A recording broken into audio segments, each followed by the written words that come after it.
Welcome to Rewitched, a charmed 1998 rewatch podcast. Join us on our journey as we recap, examine, and critique the series episode by episode from the beginning. We'll be keeping our podcast spoiler free, so we welcome fans, new and old, to join us in watching and reflecting on one of our favorite shows. Currently, we're on season 1, I'm your host, Jess Sabenko. and I'm your host, Mia Savenko. Now let's get into this week's episode.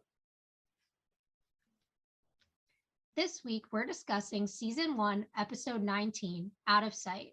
It originally aired on May 5th, 1999, and had 5 million viewers. So let me just say, I am so excited about this episode.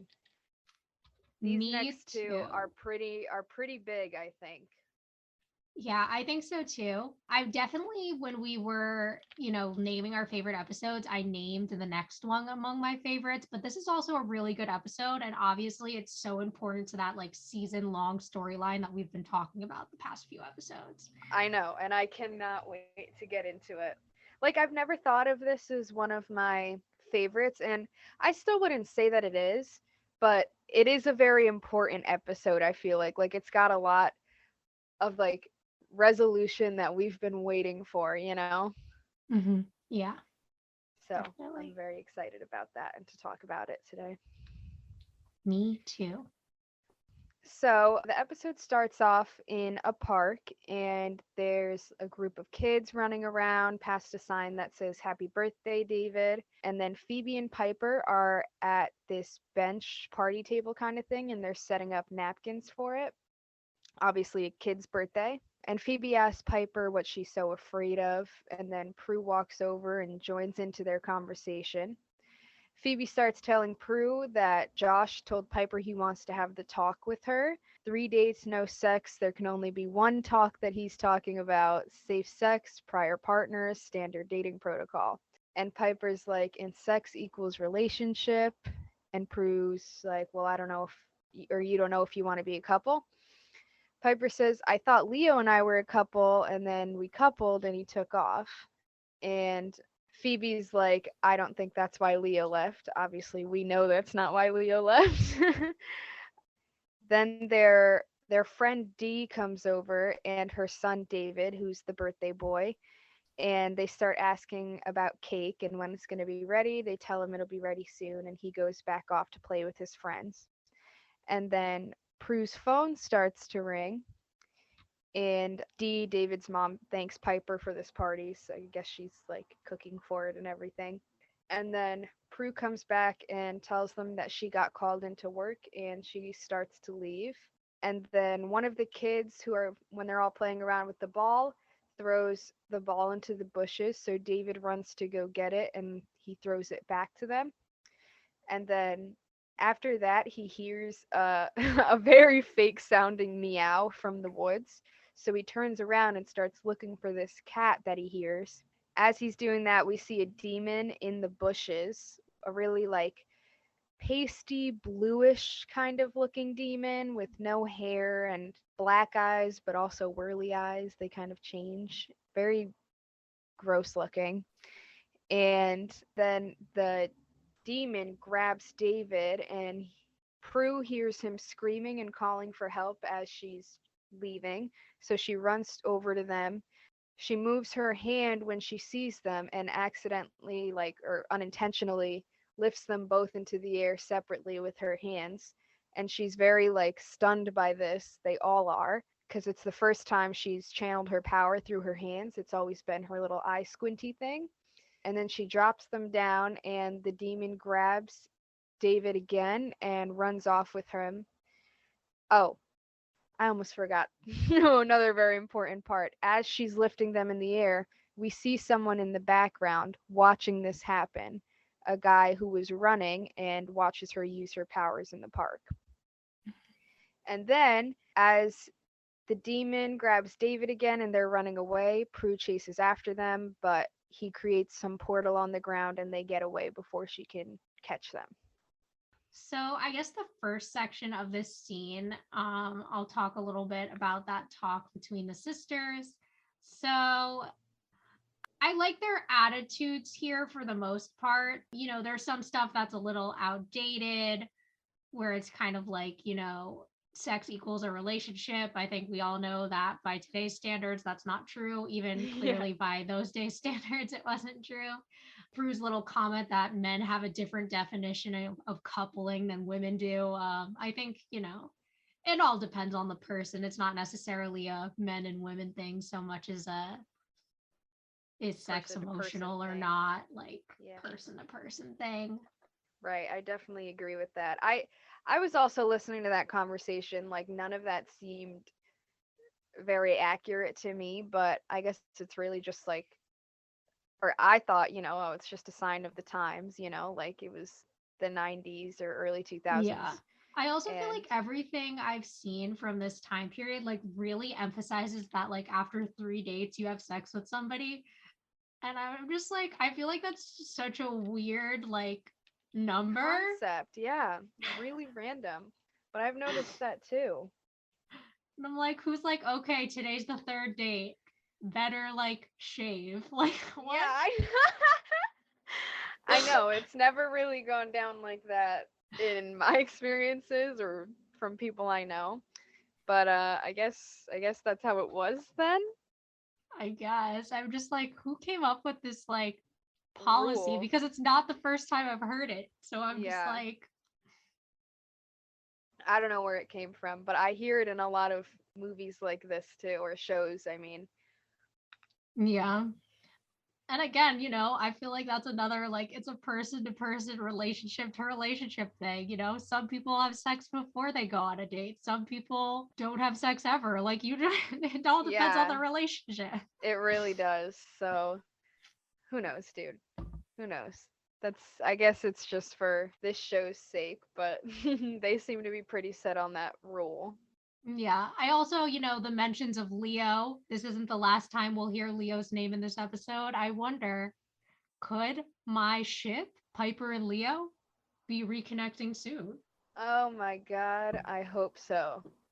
I wonder what happens and when. Honestly, I don't know how soon anything's going to happen, but just the fact that they're talking about it is getting me so excited Yeah, because I miss Leo so much and I want them to get together. me too. And I know we only have a few episodes left of the season, so I hope we'll see him again before the end of season one. Me too. Definitely. Anything else to add about that? I guess we can move to like the next section, kind of the part with the demon and Prue's Right. power. Anything you wanted to say there? So, I get that it was her first time channeling her power through her hands, but I feel like it was crazier than I like it was a bigger deal to them than I expected, Like she was really shocked about it, but I would have thought that from the start she would have had her powers in her hand.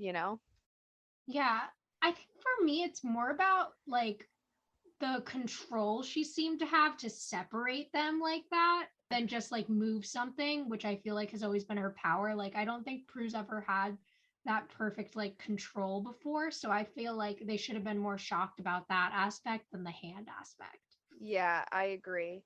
It was definitely different than any time she's ever used her power. Like usually she's not suspending things in the air. She's like throwing them real quickly, or moving Yeah. things around fast. So it is showing like her power growing and I like that they included this power growth in season 1.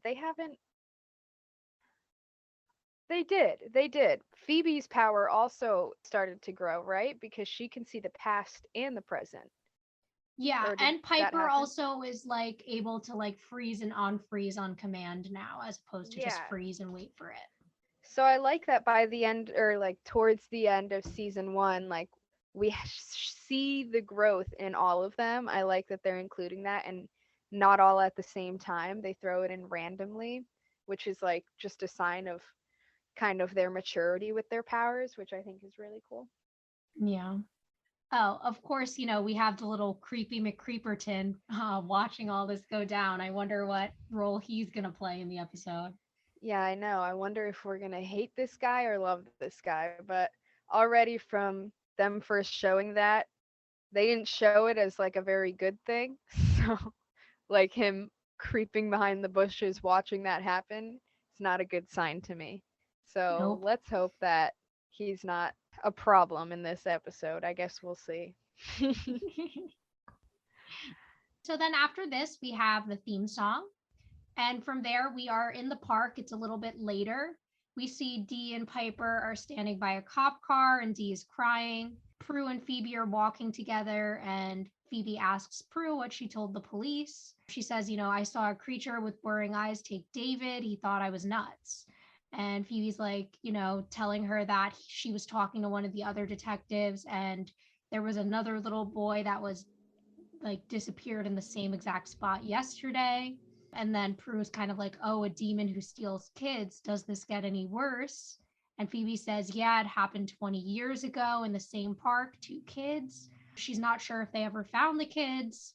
And then Prue starts talking about how she could have saved him, but was too surprised about controlling her power through her hands, like we were just talking about. And then she says, oh, I just hope no one saw me. And it's like, okay, writers, we get it. We know Yeah. someone saw her. You didn't have to throw in that line. Exactly. And then Phoebe, makes this joke. She's like, well, look at the bright side. You won't have to squint your eyes anymore. You were starting to get those little lines. Always something with Phoebe. Yep.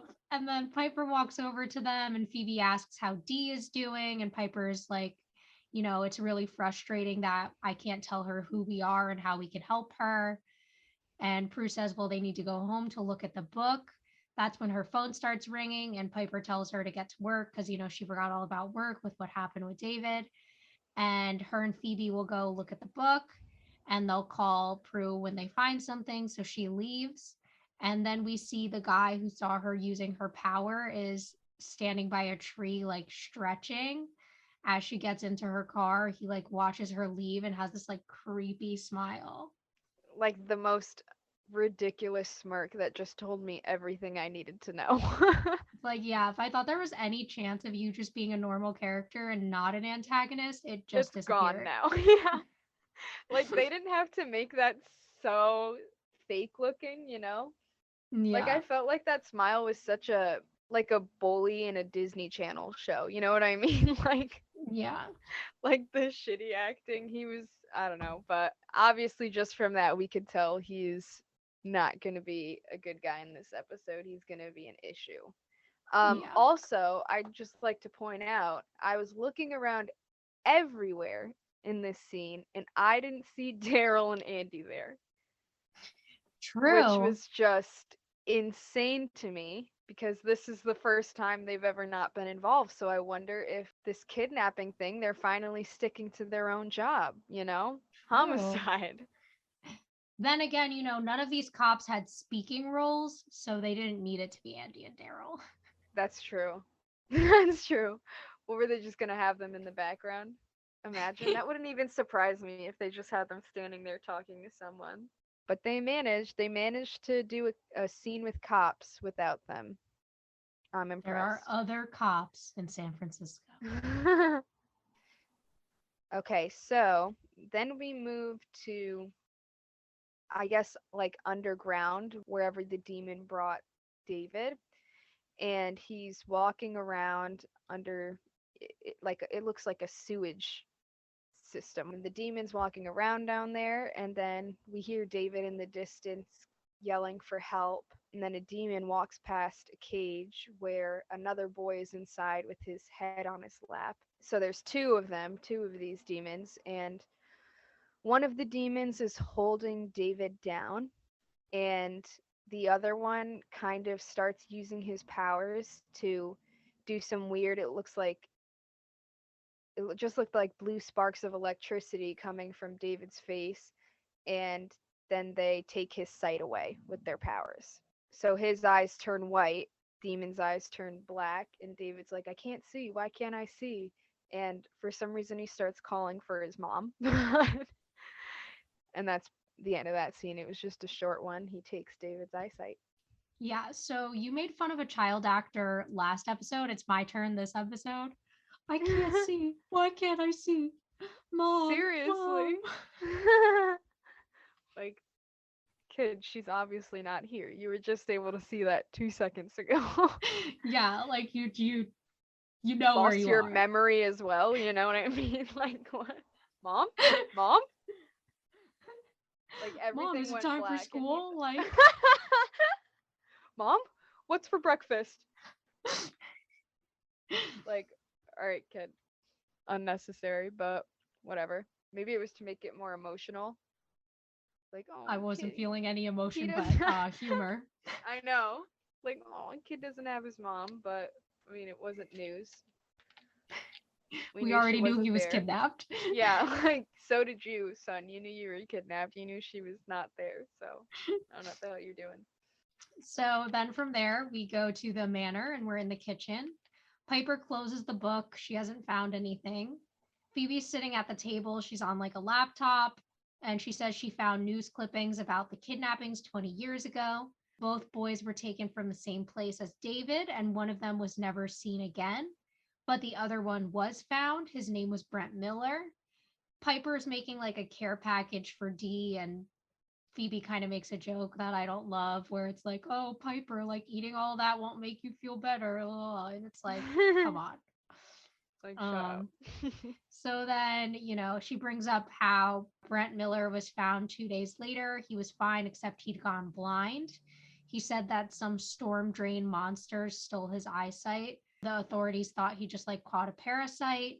Phoebe thinks she should reach out to Brent Miller because he might know something that can help them. And she kind of like reassures Piper that they'll find David. Yeah. Piper seems to really be taking this to heart. I guess because she knows Dee and David, you know? But, Mm-hmm. like, it seemed like all of the sisters were friends with Dee, and Piper's the only one that seems to have some, like, personal connection to this. Yeah, see, it's one of those things in the show. And I mean, we've seen it another time in season one, and we'll continue to see it throughout the series. Like, sometimes the show randomly brings up that, like, the sisters have friends, but, like, because we never see them interacting with, like, anyone but each other and their love interests, when, like, these friends come up, I just don't feel any, like, connection to the storylines because I'm like, I don't know this person. It doesn't even seem like you know this person. You just randomly have this friend for plot's sake today. Yeah, yeah. And I feel like, I mean, in any of the episodes we've seen so far where that happens, and continuously in the future, it's not that big of a spoiler, but they don't seem to, like, it seems to be a constant thing, you know, where they just randomly bring in these friends that they supposedly have, and then we never even see them again. Yeah. It's like we've been Never friends for hear about 20 them again. years, but you've never met them before and you'll never see them again. Exactly. Like, and it's always a different person. Like, you just never, Yeah. never knew. So I never, like,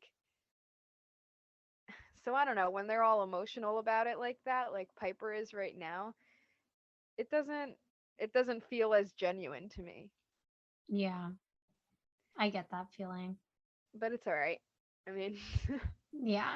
who knows? Maybe Dee will come back one day. I doubt it, but She actually is a main character in season 5, if I recall correctly. yeah.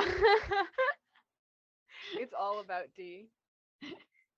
Okay, so then after this, we are at Buckland's, and Prue is sitting at her desk, and the guy from the park who saw her use her powers walks in and introduces himself as Eric Lohman from Bay Weekly Alternative Press, and they shake hands. And he was like, I was hoping you could help me with the story I'm working on. And she says, on the auction business? And he's like, no, actually, on magic. She's like, well, why would you come to me for that? He says, maybe because I saw you levitate two people in the park with just a wave of your hand. And Prue's like dead silent there. And he's like, I take that as a no comment. Oh my god. And then he just turns into the biggest prick, and she tells him to leave. And he starts saying, like, I had my police sources check you out. It's interesting how your name keeps popping up in all of these unsolved murder cases, don't you think? If I write an article on it, it might look like something. And then he's like, does your boss subscribe to my paper? And she says, don't threaten me. And he's like, what are you going to do? You going to make me fly into a wall? And then he starts laughing like a douchebag. And then he knocks a bowl off her desk and breaks it, and then picks it up and puts it back on her desk. And then he's like, bet that took a lot of self control not to use your powers. You know, that kid saw what I saw too. If the cops get him, he's all the corroborating evidence that I need. And then Prue starts calling for security, and he hangs it up as she's doing that. And he says, Prue, be smart, work with me. I'm gonna break this story one way or the other, and when I do, I can either make you sound like Wonder Woman or the devil incarnate. And then he leaves, and he's like, think about it. And she's looks all pissed off, which I would be too. Like, damn, this guy is just awful. Like, I get it, someone wants to expose them, but Jesus Christ, like, you didn't have to make this guy just the worst person in the world. No, literally. I feel like when we do our season 1 wrap up, we're going to have to like come up with an official list of the worst men of season 1, and he's going to be somewhere near the top. I could just I tell you that. know, seriously. Roger, him, like, who else did we have? There've That been so chef, many. Oh my god, that chef. How did I forget about that? There's just Rex. way too many. Rex, holy crap. They're so dramatic about these men that they bring in and that we're supposed to hate, you know? Like, you don't need to be that, like, it really doesn't take that much Because effort there's to get us no to hate dimension someone. to him. Like, he doesn't, there's nothing like even slightly redeeming. Like, even when I was hating on Andy for a while, like, there were still things about Andy where I was like, okay, he has good characteristics too. Same thing Yeah, when I like bring up like Darryl's like misogynistic comments that'll come up. Like, I still see good in him, but like there's no nuance to this character. He's just 100% a dick 100% of the time. exactly. Like, there's nothing about this that makes him like decent in any way. And they do that a lot with these characters, and they really just try so hard to make us hate them. And it's like, you don't have to make them this unbelievably awful. You know what I mean? Like, Yeah. we already weren't gonna like him, but it just feels like they're trying so hard to get us to hate them, Yeah. making Like, dudes act in a way that really they would never do. Like, I feel like a lot of people aren't this bad. yeah. Like, who is that cocky? I guess like every bad guy in this show who isn't like a demon needs to just be like the cockiest motherfucker you ever seen in your life. Seriously, it's fucking ridiculous. But whatever. They do There's a good only job. two good men in this show, Andy and Leo. Every other man had. Oh, I'm sorry, Darryl can And get put on that Darryl. list too. Yeah. But the other men on the show all have to just be the worst human being you've ever met. Like even Josh. Seriously, like, even Josh is kind of, I mean, I guess, what was his name? Clay wasn't that bad. He was See, like because someone Clay who was had his bad, but he issues. had redeeming things about Exactly. him. Exactly. He had things that made him better, which they tend to not do with a lot of characters on this show. You know, they're either like always good or always bad. Yeah. So then we're at this like apartment and you can see like the ocean and like hear it out of the view. And Phoebe walks in and this woman tells her that Mr. Miller will be with her shortly.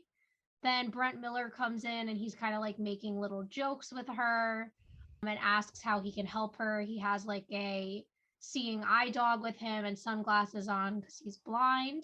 She starts bringing up the kidnapping and he doesn't want to talk about it. He gets like really upset and he asks Lucy, which is the woman who brought Phoebe in before, to show her to the door. And she starts to leave at first and then turns around and tells him it's happening again. In the last 24 hours, two little boys were kidnapped from the same park that you were, maybe by the same monsters that took you. And that's when he like tells Lucy that it's all right and she leaves with the dog, so it's just him and Phoebe. And he's like, "Oh, you believe my story about the monsters?" And she says that she does and she's seen her fair share of monsters and she didn't tell anybody about them because she didn't want them to laugh at her. And he tells her that there were two of them. They brought him to a storm drain and there was like some kind of junction. They held him down and there were blue sparks hitting his face. His eyes felt on fire and then he was blind. He said that he heard them talking about auras and that's like the main thing he remembers. Yes, so Brent seems like a good guy. We're getting some information from him. I don't have too much to say. It looks like Brent and Phoebe are getting along nicely. Yeah, there's like a little bit of like a connection between them. Yeah. I don't know where that connection is going, but like it's interesting to watch their interaction together. Yeah, their interaction felt very like, I don't know, like genuine. Like it was Mhm. comfortable. It wasn't like weird. It was nice. And I don't know, they just seem to have a good connection going. So I'm wondering how that's going to go in the future or throughout the episode. Yeah, me too. Yeah. So, I mean, aside from that, it's pretty much just plot. So, now we're outside on the street by this concert that was going on, and we see people walking out of this building. And in the storm drain, the demons pop up and are like peeking around, and they see this bright yellow aura around this one man on the street or on the sidewalk. And using their powers, they start strangling him from the storm drain. And he falls to the floor and he dies, but people rush to his side and are trying to help him and everything. And then the demons disappear back down. And did you notice like the way that one demon went down? How he like No. cracked his neck. He like cracked his neck into the air and like went back down like super weird. The other one just like ducked down like a normal person would, but he like went and had to make himself look all creepy when he went down. It was so weird. I was like, what You the got fuck to was go the for the point in that? drama, you know? Seriously, I was like, that was so unnecessary. But yeah, so they just kill this guy who seems to have this bright aura, which I assume means he's just a good guy. Yeah, I was figuring the same thing. Yeah, and we don't really have any more information beyond that. Yeah. I guess maybe we'll have to find out about it later in the episode. Yeah, it's just kind of like a, I don't know, yeah, something we figure out later on. So then after that, we're back at the manor and Piper's sitting on the stairs and she has the book open looking for something about auras. Phoebe starts walking down and then they find it. And then they find a page about Grimlocks, which are underground demons who roam city to city, killing powerful forces of good by seeing the unique auras that surround them, which they are able to do by stealing the sight of innocent children. The stolen eyesight lasts 24 hours, but only if the children are alive.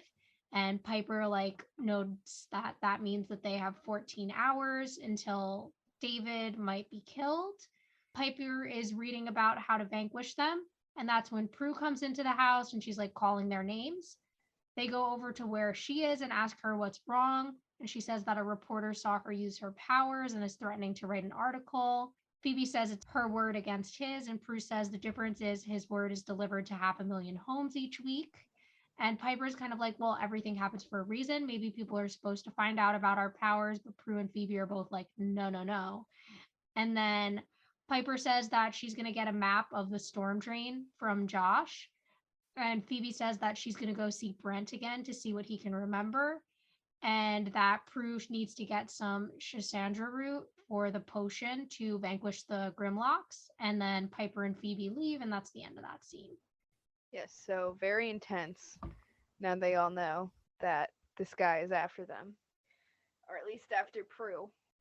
I guess the one interesting thing to talk about in this scene is kind of the different reactions, like the way Phoebe and Prue are not at all willing to be like, no, maybe people should find out about us. But Piper's kind of like, well, maybe if people know about us, we can help more people. I think that's kind of the only interesting thing. And I kind of wonder why Piper feels that way, other than the fact that like she's struggling with not being able to tell Dee. Yeah, I mean, it seems like at the moment that's the only thing that she's really thinking about, so I assume that's why she would feel that way. But I mean, on a more logical, like realistic side, it definitely, I don't agree that it would be a good idea for people to find out. Because they would be like a media circus, like surrounding them all the time, which I think is a point that they made. And Yeah, I think Phoebe brought that up too. yeah, it would just be, I think it would just be a mess. Yeah, especially if it's getting broken by like a news article. Like, I think it would be one thing if kind of like people knew in the community and they were coming to them for help, as opposed to like, there are these witches, here's a story about it. Yeah.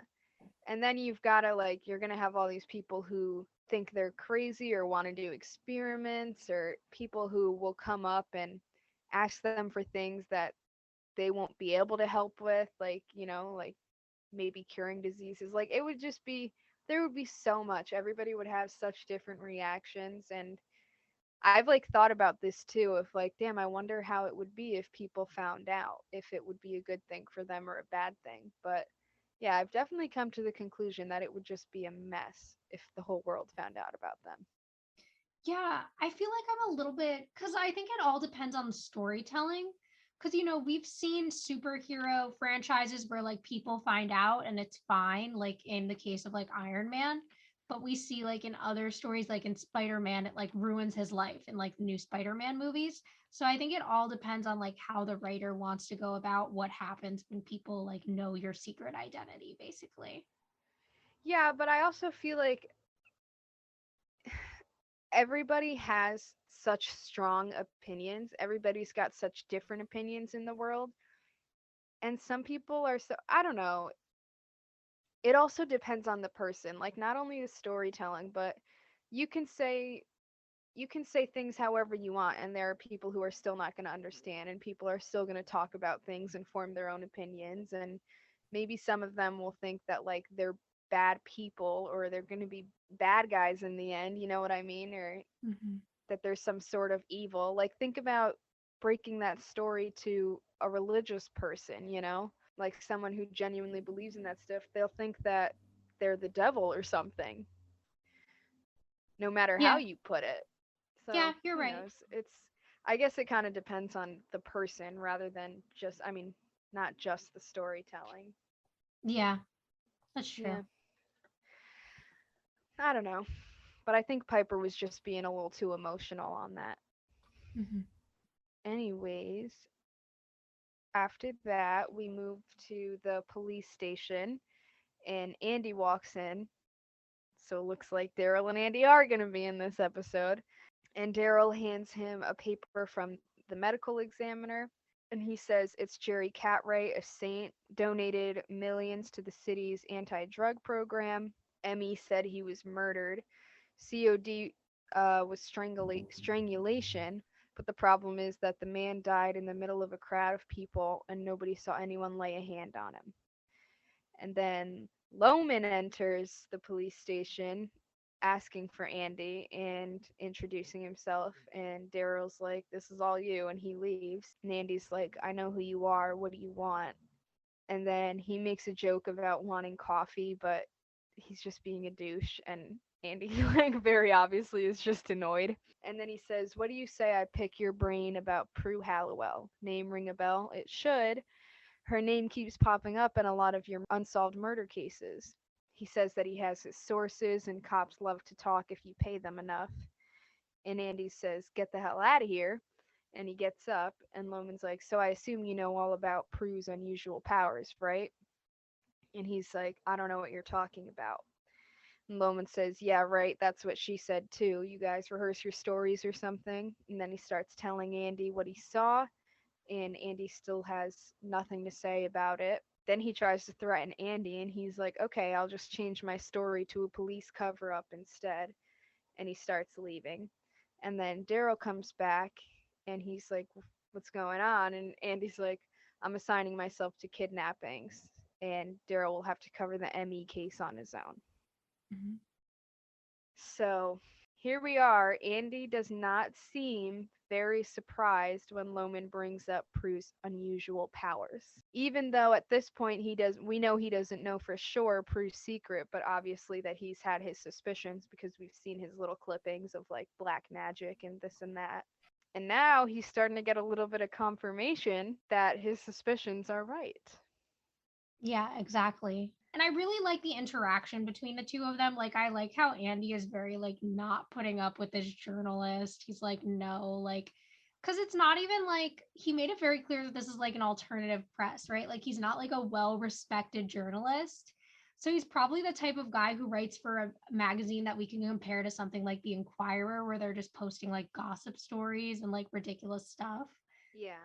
But yeah, no, I like that interaction. And of course, now Andy's got to get himself assigned to the kidnappings. I know, that's exactly what I was thinking. Like, he put himself right. At least now, like, this is the first time where they are going to be working on a case that has nothing to do with, homicide, where, like, they show it happening. You know what I mean? Like, they show him being like, I'm switching myself to kidnappings.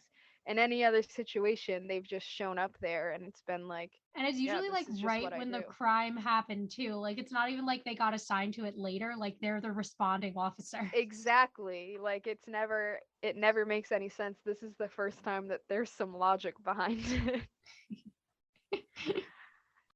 But opinions on Andy starting to get some insight on them becoming witches? Yeah, I mean, him knowing about like these kind of occult ties, I think is very different than him hearing the word like unusual powers, right? Because I Uh-huh. think he wasn't sure what magic is. Right, right.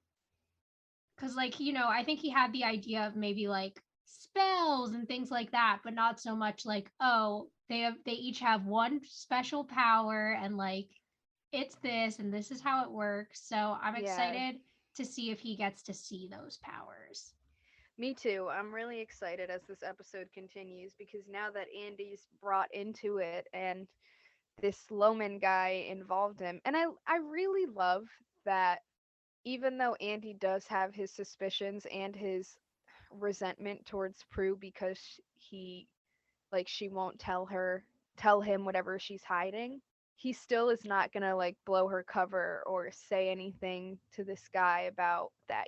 Like, he's still, even if he has no idea and thinks that maybe she has some ties to the occult, he obviously still thinks there's some good in her and believes like whatever she's doing, it's for the best. Like, it still shows that trust and that loyalty to her, which is just so cute to me. Yeah. So then we're at Josh's office and he pulls out a map and, he's kind of asking Piper why she needs it. And she says that she has a client who's thinking of throwing an underground rave and that Quake might cater it, which isn't the worst lie. I'll give her that. And he seems to just kind of go with this. Like, anyway, as long as you're here, can we talk? And she's like trying to get out of it, but he says it's important. It could affect the rest of his life. And she's like, well, not if we take precautions because, she thinks they're talking about sex, but he's actually talking about like how he got a job offer and it's in Beverly Hills, so he'd have to leave town. But like he kind of says that if he thought that they had a future together and she didn't want him to go, that he would stay. And she freezes him and she's like talking to herself. She's like, if I ask you to stay, then we're a couple, and I'm not sure if I'm ready to be a couple. But if I tell you to leave and we could have been a good couple, then I'll never know if we. I need more time. I need lots and lots of time. And he like unfreezes and the phone rings because she like called him. And then she leaves with the map as he's like going to answer the phone where there's no one there. Smart move. It was a smart move. That's a So very intense thing. I don't know. I feel like it was a little quick for them to be like, "Oh, do we have a future together?" and this and that. You know what I mean? it's definitely soon, but honestly, this is one of the first things Josh has done that actually makes me like him because I'm like, wow, like if Piper wanted you to stay, you would stay. And I'm like, that's Yeah. actually kind of sweet. Right. It is. That's true. I definitely didn't hate Josh in this scene, and they haven't even like had sex or anything yet, which means like he really does like her. You know what I mean? Mhm. But also, like, Phoebe mentioned in the beginning that it was only 3 dates. Like, 3 dates, and you're gonna put your whole, like, you're gonna be like, this is my dream job, but I will stay here for you? That's true. That's true. Like, I feel like that's a lot. I don't know. It is. Maybe It he's just love felt like bombing her. very, Maybe I'm just a romantic and I'm not seeing it. maybe, like, for me, that just felt like way too much. Like, they haven't even decided that they're a couple yet. It would be different if maybe they were already a couple, and had been together for a little while, and then he's like, "Hey, you know what? Like, I do want to know if this is going somewhere, if this is good for you, and if there's a future, then I'll stay with you." But the fact that it's been 3 dates and they're not even like officially dating yet, it's like just so weird to me. Yeah, I guess you're right. Because, like, if it's been 3 dates, we can assume it's probably been about 2 or 3 weeks. Yeah, exactly. So maybe if it was more like 3 or 4 months, it would be something to consider. But this does feel soon. I think you're right. A little, yeah, just a little too much for them. It just felt kind of thrown in there. But I guess I it's guess just they they needed to get rid of Josh because that's Leo's what I coming was about back. to say. They needed to find a way to get rid of Josh, it seemed like. And of course, an excuse to bring up our boy Leo again, which we'll get Of course. to. So after this, we go back to Brent's apartment, and Phoebe and Brent are sitting on his couch, and he starts saying how he remembers their faces and that they took him into a big area with a lot of pipes, and that's pretty much all he remembers. And he can tell that she's disappointed that he can't remember more. And then he tells her that she has a beautiful smile, and she's like, "How can you tell?" And he says, "I can hear it in your voice. I can see it in my mind." And then she touches his hand like sweetly and then gets a premonition as she touches him. She sees him as a little boy walking through the storm drain, or I mean, walking through the sewers blind, and there's a sign behind him that he passes, and that he's running through or walking through water and this and that. So then he's like, "Are you okay?" And she's like, "Yeah," and starts asking him what he was wearing and if he was running through water. He was like, "Yeah, how'd you know that?" And then says like, "I need you to think really hard if you remember anything else about the location you escaped from." And he says that he remembers the sound of a generator and maybe some cable cars. And then he pulls out a map of the area, and they both start looking for this cable car turnaround or a power plant, and it's like a map in braille so that he could read it. And he finds the spot he's looking for and holds her hand to show her where it is. And then she's like, "Okay, I need to go." And then he turns to her and he's like, "Phoebe, how'd you know that I was, or what I was wearing and where I was running? Are you like some sort of psychic or something?"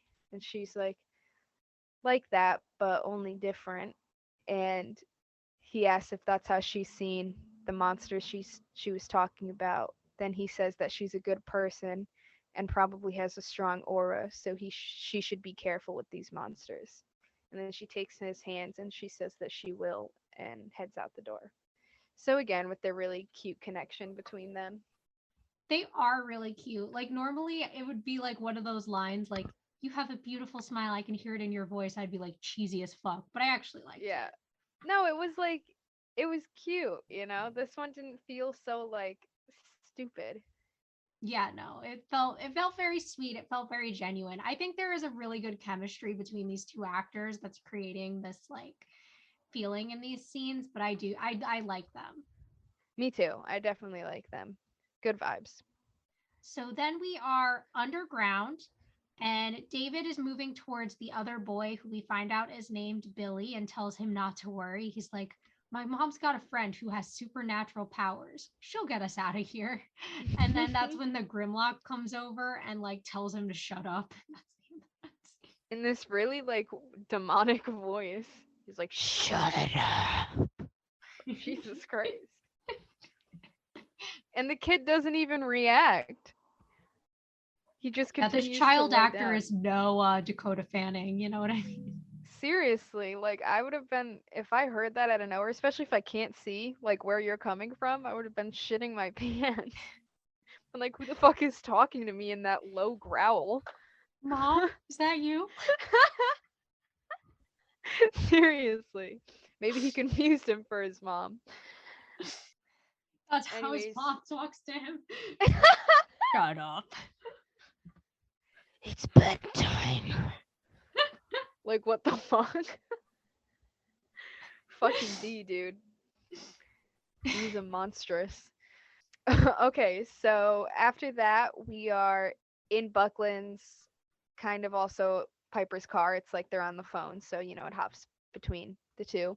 And Prue and Piper are on the phone together, and they start talking about the strangled philanthropist and how it must have been the Grimlocks because of his aura.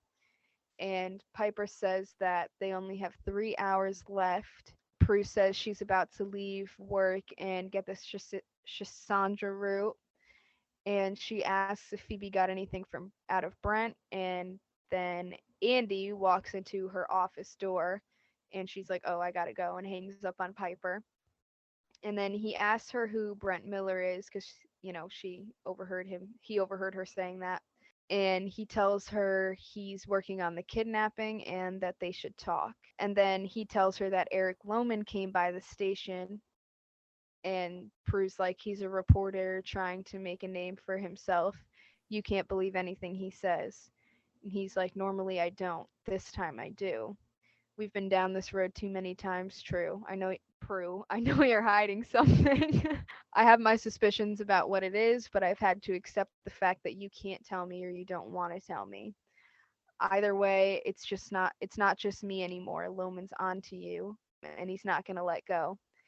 And she says, "Andy, I'm just never sure if it's better for you to know or not to know." And then he looks down, kind of disappointed, and he says, "I remember a time when we could tell each other anything." And then he just kind of says, "Just like whatever you do, just watch your back, because he'll do anything to get his story." And he leaves, and she thanks him, and he like smiles at her. It was honestly a really cute scene. No, like my heart is kind of breaking here because I'm like, the This is the first conflict time. there is like so good. Yeah.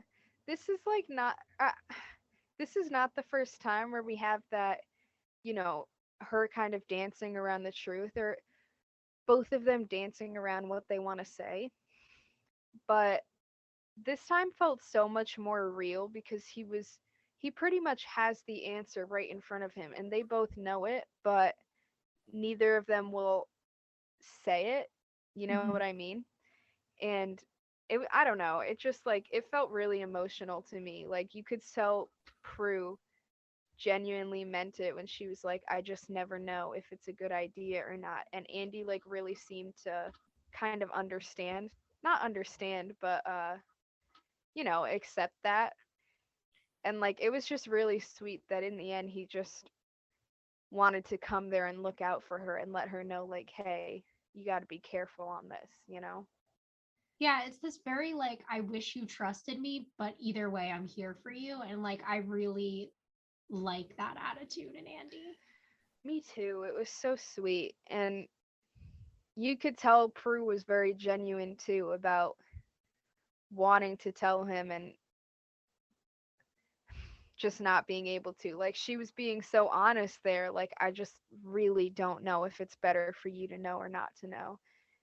And I don't know. It was so sweet. It was such a scene really got to me.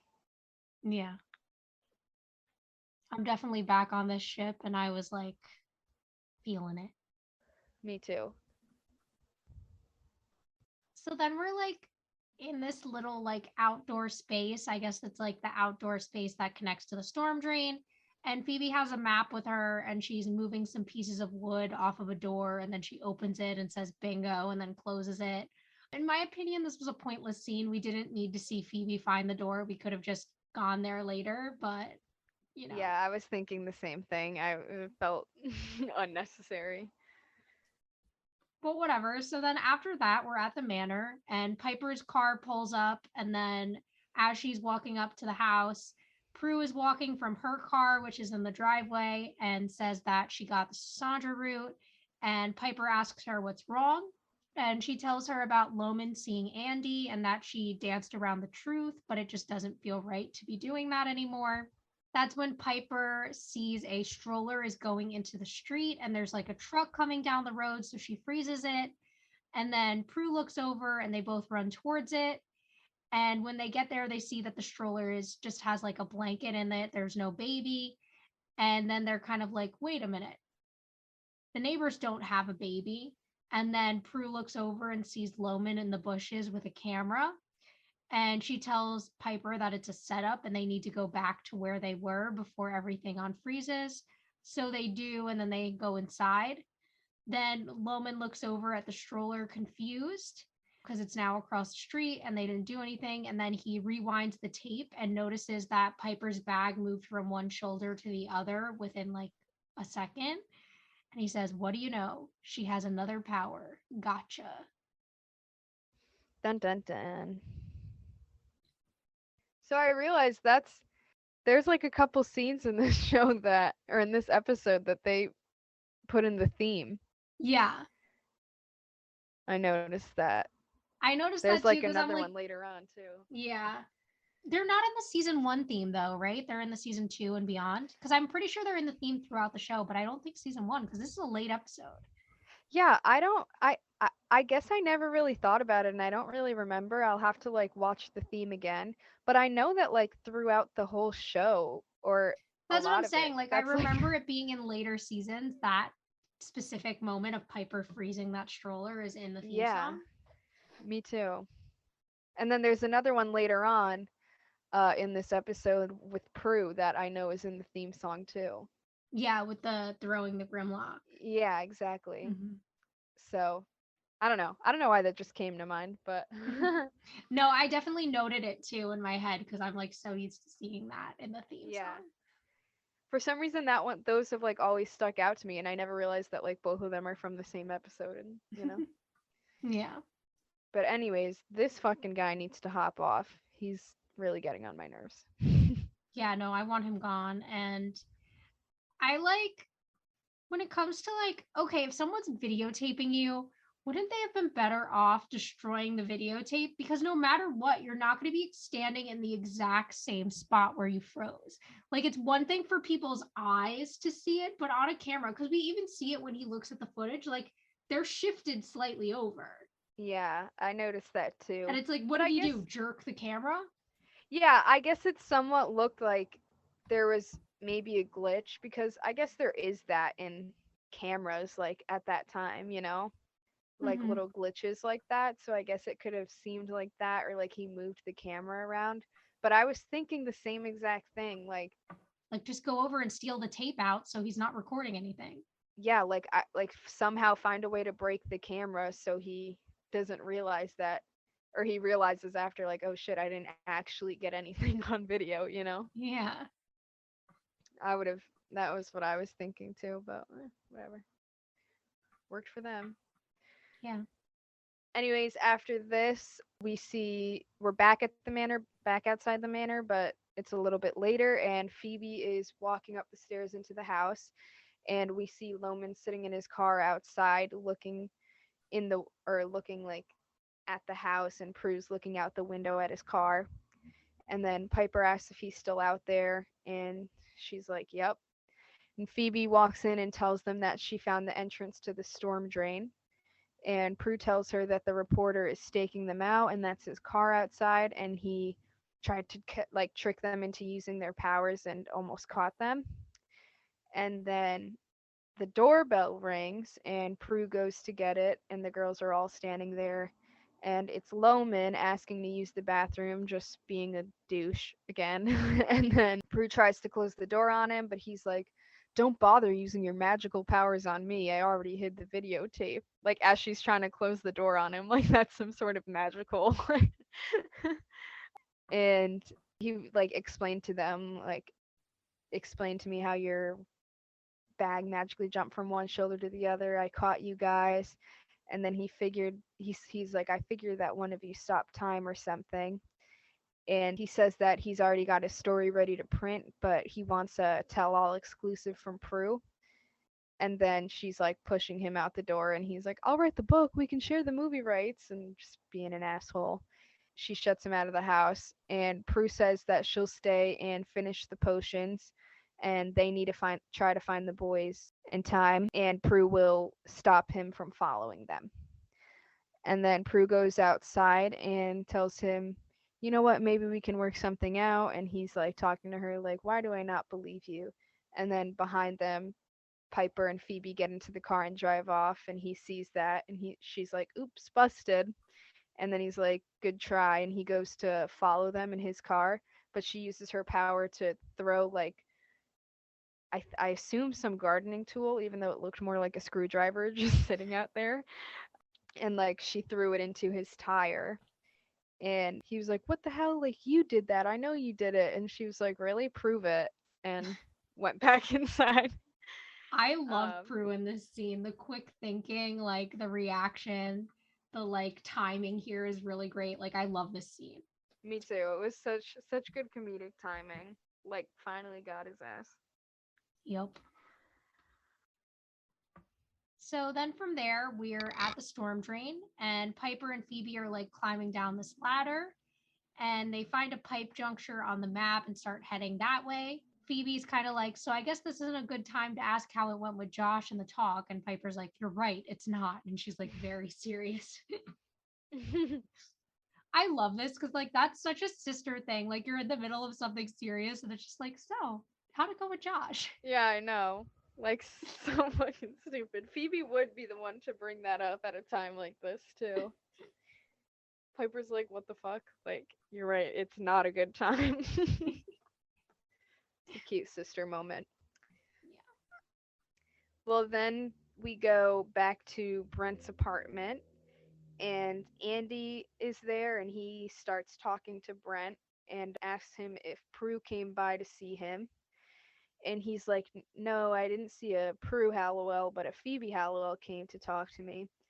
And then he says, "I think I know where she went, if that'll help you."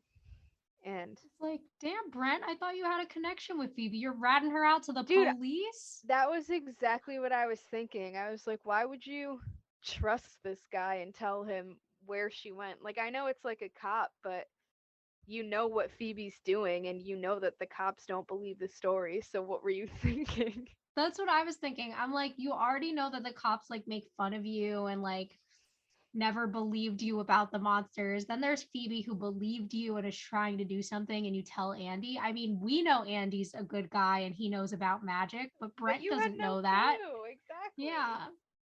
Like, you didn't know that, and you were just so ready to rat Phoebe out. Like, damn. -1 point from Brent.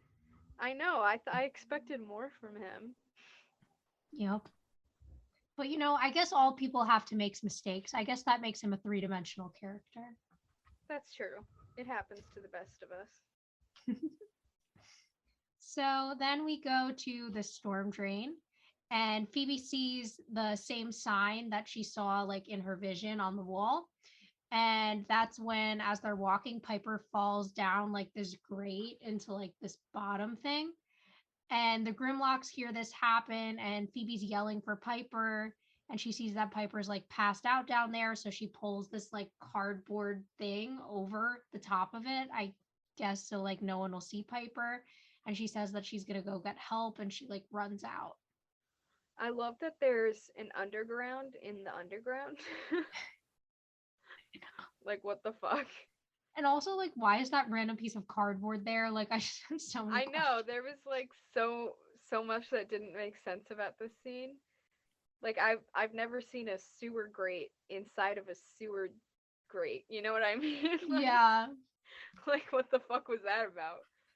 Piper just falls right into it, and then there's this random, huge, perfect piece of cardboard to cover that thing up. I It's know. like, alright. But whatever. Guess it's Props to alright. the art department, I guess, and whatever they thought was going on here. Yeah, I know. Then we move to the manor, and Prue is in the kitchen finishing up the potion, and the phone rings. She runs over to answer it, and it's Phoebe telling her that Piper's hurt and she's not able to get to her, and that she's on the end of Varick Street. So then Prue's like, "I'm on my way," and she grabs the potions and heads out. And then outside, as she's going to her car, she sees that Loman did something to it, because the hood is open, and it's just, he obviously did something. And then she tells him, "Fix it now," and he's recording her. And she's like, "Look, I don't have time for this, all right? Piper's hurt and two boys' lives are at stake." And he's like, "Well, do something, like say it or whatever." And she's like, "Fine, you win. I'm a witch with magical powers." And then he stops recording and pulls out whatever he took from her car, and he's like, "Great, let's go," and wants to go with her to wherever the hell she's going. What a douchebag. I Like, know. there are actual people that are going to die, and this is still all you care about. Like, this All he guy is cares just about is that story. the worst human being ever. I Yeah. forgot how much I hated this guy. I know. He sucks so bad. Like, I feel like what we said in the beginning about him just like being so unnecessarily bad is like, Mhm. I just, like, there's nothing I can say. Like, he just sucks so much. Yeah, there's no other way to put it. And you know what I've noticed too? The girls, every time someone like this is in the show, are so like weirdly patient with them, and I don't know, like I would be losing my mind on this guy, you know? Like I wouldn't be able to keep my mouth shut. But Yeah. they're very like when they do give attitude back, it's more like witty comments or witty like haha got you. But like you don't really see the anger from them, like them Yeah. flipping out. Like, I would be so pissed at this guy. I know, they're like so calm about it the whole time. Every time. Mhm. So then after that, we are outside the storm drain, and Prue's car pulls up, and Phoebe asks what Loman is doing there because he gets out with her, and Loman's like, making my career. And they're like, stay by the car, like, it's not safe, whatever. He's like, oh no, I'm coming with you. And then they get him to like agree to wait, and they go in, but he follows a few seconds later with his camera in hand. Fucking piece of shit. Yeah, this is why I don't feel bad about what's going to happen to Loman in like a scene and a half. Yeah, me neither. I couldn't care less. Nope. And honestly, neither do they. So, True. and then back inside the like sewer area, Piper hears a noise and she calls out and is like, Phoebe. Then Grimlock hears her as he's walking around and he pulls the thing that's covering her like off. So I guess it was pretty pointless. And then it sees her that her aura is like bright yellow too, and it starts strangling her down in the hole she's in. And then Phoebe and Prue approach behind him, and Prue throws a pipe at him with her power, and he just kind of gets up and walks away. And they approach Piper and see her down there. Yeah. I love the way the Grimlock just kind of like walks Yeah, it he's off, like, you know? okay, I'll go. Like you yeah, fair enough. Like usually they like fight back right away. Like you would have thought that would have been some big fight scene, but he was like, "Nah, I'm out of here."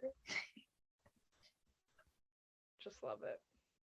And then right back outside, a police car pulls up by Prue and Piper's cars, and Andy gets out, obviously seeing that they're there, and he heads in too. Mhm. So inside, Loman is like recording himself with the camera. He's like inventing the selfie as we speak. And he's like saying, like, oh, I'm live at the scene, like there are witches and demons, and we're gonna save some little boys. And then a Grimlock appears like behind him and he yells, and then the camera like cuts off. And then we cut back over to where the girls are, and Prue is using her power to like raise Piper up, and like they help her get down. And, they're like, we'll take you up to the street and then we'll come back for the boys. Then we see that Andy is walking through the sewer and he finds Loman's dead body just chilling on the ground. That's when he sees like a Grimlock approaching and he starts shooting at it, but it just keeps coming. Then the Grimlock sees his aura and starts strangling him. Prue sees this happening, and this is the scene you were talking about earlier. She throws him with her power, and it runs away again. These Grimlocks don't want to stay and fight. So, you know, Andy's looking at her and he's like, so what Loman saw you do was true. And Piper and Phoebe walk up, and Prue tells them that Andy knows. And she tells him that what tried to kill him was a demon. And then she asks him to take Piper and get out of there. Andy's like, I'm not leaving the two of you alone. And she's like, do I have to use my power on you? And he's like, I'll meet you up on the street.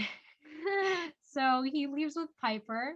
And then Prue grabs the tape out of the camera from Loman's body and then is just like, bye, Loman. And Yeah, that's then it. her and Phoebe run into a Grimlock and they throw the potion at it and it melts. And it's like, it's not that bad of a special effect. Yeah, no, And it wasn't then too Phoebe kind of makes this joke and is like, great, just what we need, more toxic waste in our sewers. bad. And then they continue walking, and Phoebe finds the cage and sees David. She calls for Prue to come. That's when the Grimlock is right by her and starts strangling her with magic, so she drops the potion. Phoebe runs over and hits the Grimlock, and it turns on her and starts strangling her. So then Prue uses her power to throw the potion that's like spilled on the floor onto the Grimlock, and it melts and dies. And then they walk back over to the cage and they see that David's eyes turn back to normal. And Prue and Phoebe both smile at him and he goes, I knew you had magical powers. And they both kind of look at each other, but then Phoebe's like, come on, get your friend and let's get out of here. A nice little resolution to this. I really like the Andy and Prue of it all. No, big moment. It's like official now. Like he knows what happened. He knows that they have powers. Yeah, and like I just really like the way they did that moment. Like I felt like the scene was well acted. I think his reactions made sense to me.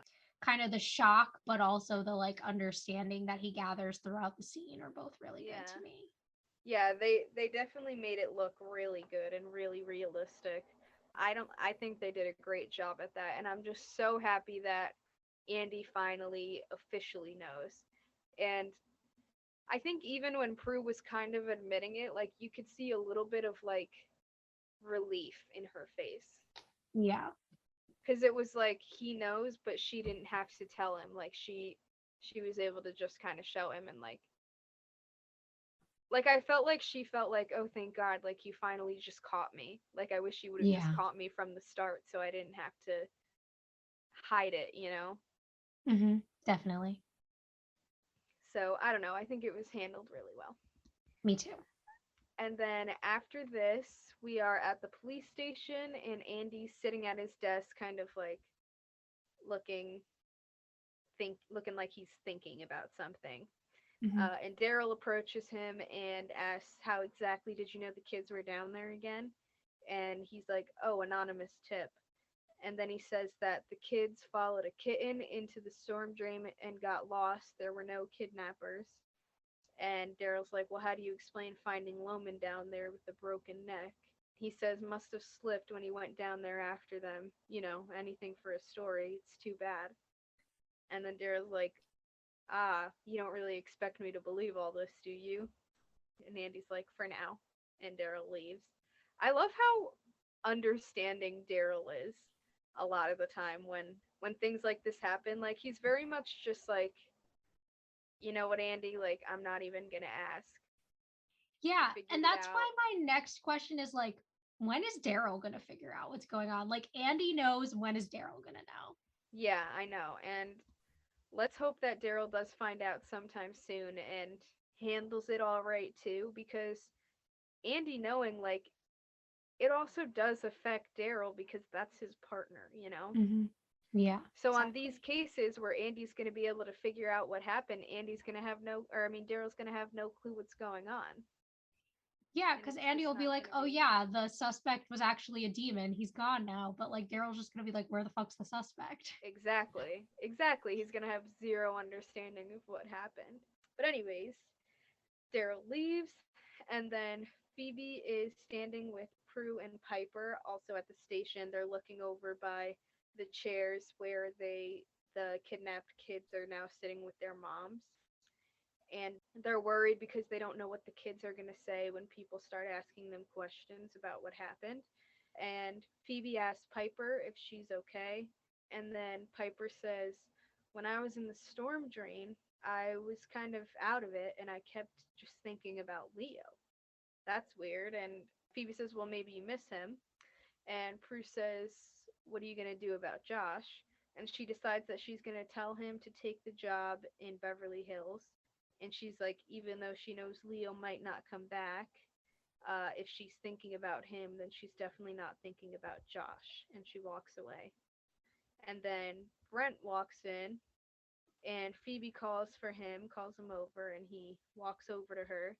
And she asks him where his dog is because he walked in without him. And he says that he's retired as he takes off his glasses, and we see that his eyes are normal and that he can see again. And then he's like, someone must have slayed those monsters. Do you know anything about that? And she's like, does the motion like, my lips are sealed kind of thing. And then he tells her that he was right. She does have a beautiful smile, and says that he'll talk to the boys about the dangers of telling the amazing stories that happen to them. And then he says thanks and walks away. And Prue is now standing by Andy, and she says, so now you know. And he says, yeah, although it's still sinking in. She's like, where do we go from here? He's like, good question. And then reporters start approaching Andy and asking him questions, and Prue just kind of walks away, and that's how the episode ends. Yeah. So I really like this final scene. So much happened, I think the moments with the sisters are cute. Leo's coming up again, so obviously Leo's coming back soon. I think we can all guess that, even first time Yeah. viewers. The final wrap up between Brett and Phoebe was cute. I don't think we'll ever see him again though. Something just tells me that he is not a ongoing love interest for her. But yeah, I'm excited to see where things go with Prue and Andy from here. Now that he knows the secret, will they get back together? Will they still have the same issues from before? Like, those are my questions at this point. Yeah, I feel like they left us with a lot here. Andy just found out, Piper's talking about Leo again, and Phoebe ends with this like really cute connection between her and Brent. Like it's really it was a nice ending, I think. Suspenseful but also relieving, like it felt like complete. Yeah, like even though clearly storylines are going to continue from here, like the episode feels very like a nice ending. Like things are wrapped Yeah. up in a way that I really enjoy. Yeah, it wasn't like oh my god, like I need to know what now. Mm-hmm. It was like it all came together nicely. I think they did such a good job with this episode. Definitely one of the good ones. Thanks for listening to this week's episode. If you want to reach out to us or follow us on social media, we're on Instagram and TikTok at rewitched_pod. You can also send us an email to rewitched.pod@gmail.com. And join us back next time for season 1, episode 20, The Power of Two.